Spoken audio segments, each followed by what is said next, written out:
आज हम बात करेंगे कि जो NIACL AO है उसका आपको डिस्क्रिप्टिव पोर्शन कैसे अटेम्प्ट करना है। ठीक है, इसमें हम लोग जो कॉमनली मिस्टेक करते हैं ना वो ये होती है कि हम लोग एकदम से पैनिक कर जाते हैं। जैसे ही टाइपिंग स्टार्ट होती है तो टाइम वेस्ट होता है।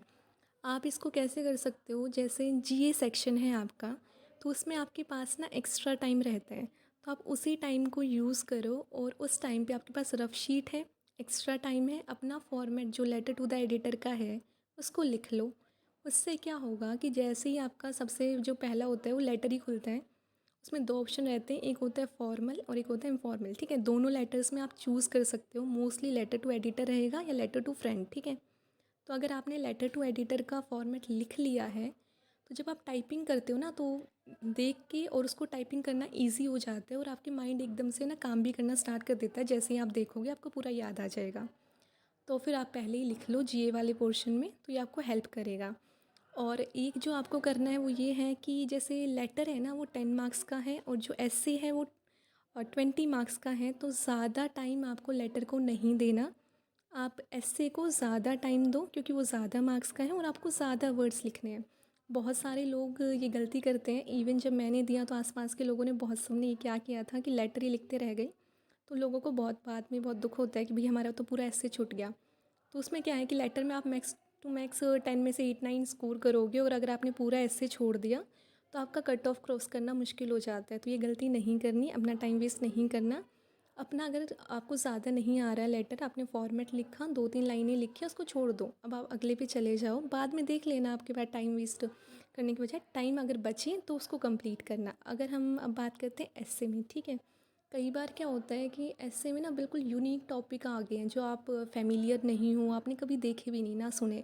तो उस सिचुएशन में पैनिक करने की बजाय आप यानी कुछ भी लिखो उसके बारे में, जितना आप यानी जैसे बुक से रिलेटेड है।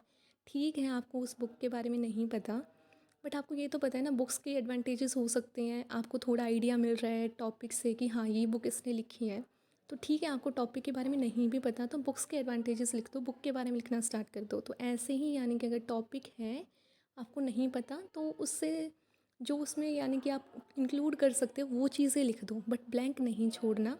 क्योंकि आप कुछ भी लिखोगे वो आपके फैक्ट्स को चेक नहीं कर रहे हैं कि कितनी एक्यूरेसी है फैक्ट्स की। ठीक है, उसके आपके मार्क्स नहीं कटेंगे। लेकिन अगर आपने ब्लैंक छोड़ दिया तो उसको आपके मार्क्स नहीं मिलने वाले। आपके वहाँ पे चेक हो रही है ग्रामर, इंग्लिश और टाइपिंग स्पीड।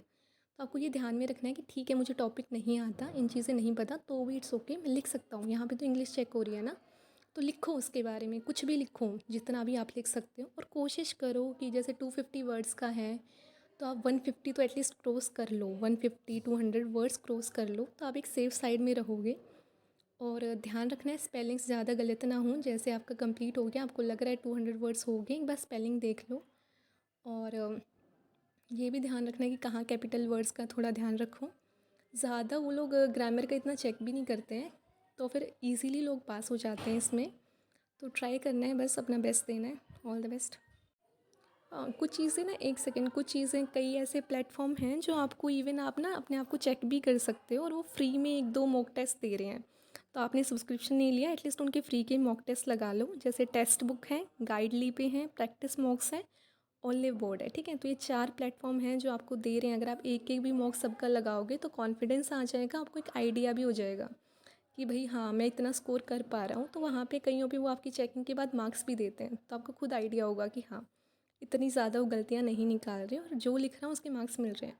और ऐसे पे वो जैसे हर बार ना इंश्योरेंस से रिलेटेड टॉपिक आता ही है, तो इंश्योरेंस के बारे में कुछ चीज़ें पढ़ के जाना।